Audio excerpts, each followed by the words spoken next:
In a monumental display of military power, the Western Alliance has initiated its largest ever operation, codenamed Strong Express. This operation underscores NATO's capability in safeguarding America's eastern seaboard and securing the vulnerable northern flank in Norway, above the Arctic Circle. I got my orders on the 23rd of August of '72. We embarked on the USS Incheon, LPH-12, and we left that afternoon. We crossed the Arctic Circle the 6th of September. Once the war game started, I mean, throughout all this area, there was like 65,000 men. NATO reckoned that Norway didn't have a strong enough force to stop an invasion from Russia.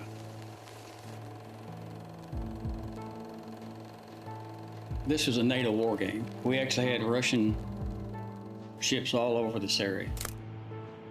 The name of the island, Grytøya, in the old Nordic languages, is the Stony Island.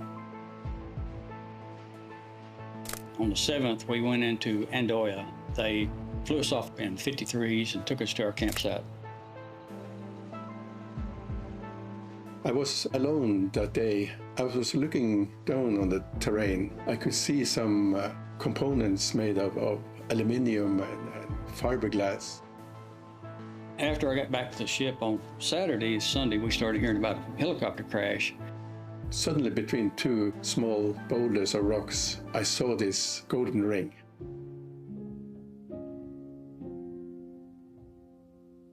I learned that the crash occurred in 1972, and I was hunting there in 1993, you know, nearly 20 years afterwards.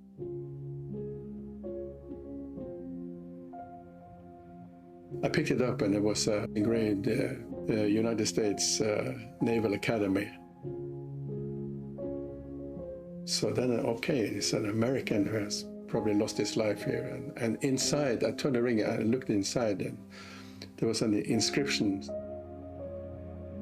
saying Henry N. Pilger. Okay, so that's the guy who died here. The names started coming out, but I only heard those three names, you know, Major Skinner, Captain Reisner, Lance Corporal Rodriguez.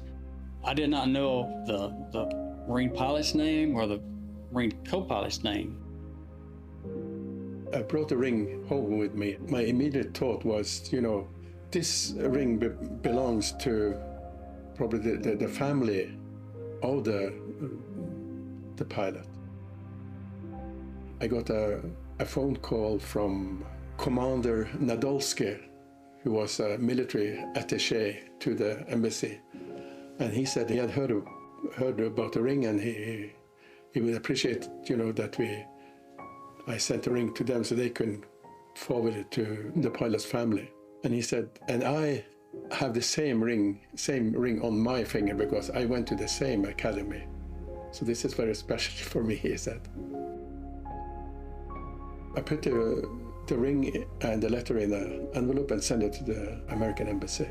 And a couple of months later, I rang them to ask, was there any progress? Did you find the family that the ring belonged to? And they said, no, we know that he had a wife, but she has moved, you know, because it's 20 years since the accident happened, but she has moved and we don't know her new address. We have no information that he had any children. A little over 2 years ago, I met a guy who worked in my hospital as a medic. He was also a photographer. And when I met him 2 years ago, you know, I said, hi, Håkon, do you remember the ring I found and the pictures of it? He said, yeah. Do you have any copies of those photos? I said, yeah, sure. I think it is in my archives. 2 days later, I got an email from him. He had gone on the internet and found his classmates' eulogy that they had written about Henry and Pilger. And he also mentioned, you know, the members of his family. So then I thought, well, now I have something to work on, trying to locate the family. I got an email from this accident authority saying that we can inform you that the family has received the ring some time ago, and Henry N. Pilger had one daughter. I was just 15 months old when my father was killed, so I didn't have much of a relationship or a memory of him. In fact, I grew up not knowing too much about him. When I received the ring all those years ago, it sort of lay dormant.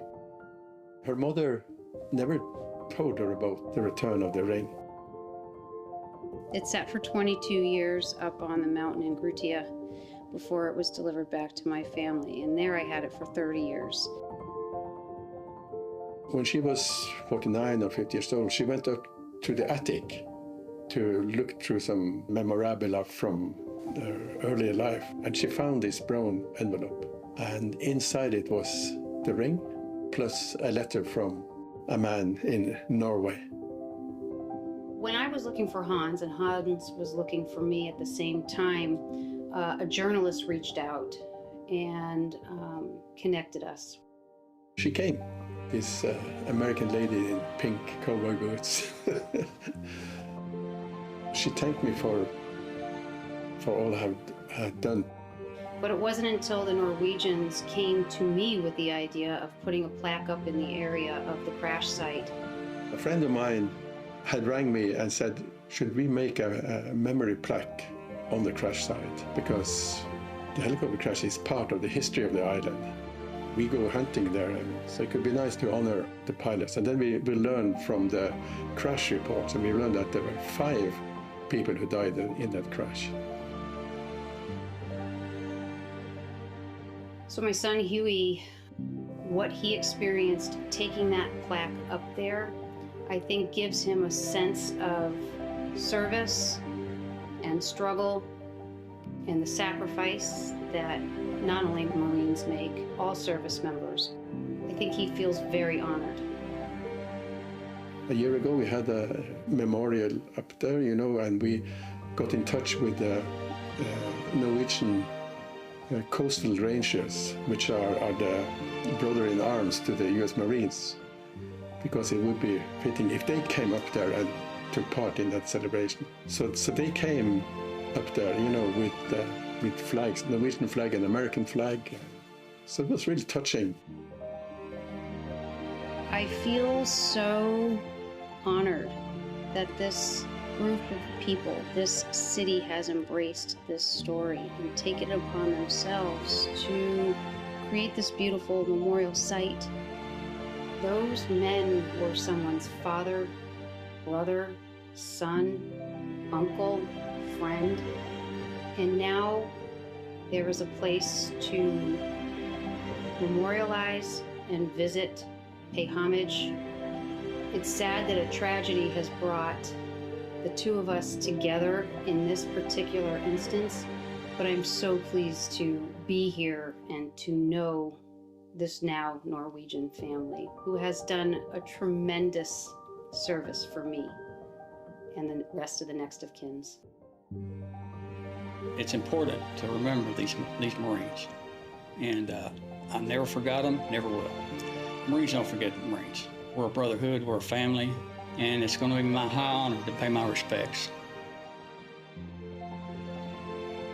I think she was happy, and for me to be able to contribute to that was a great satisfaction.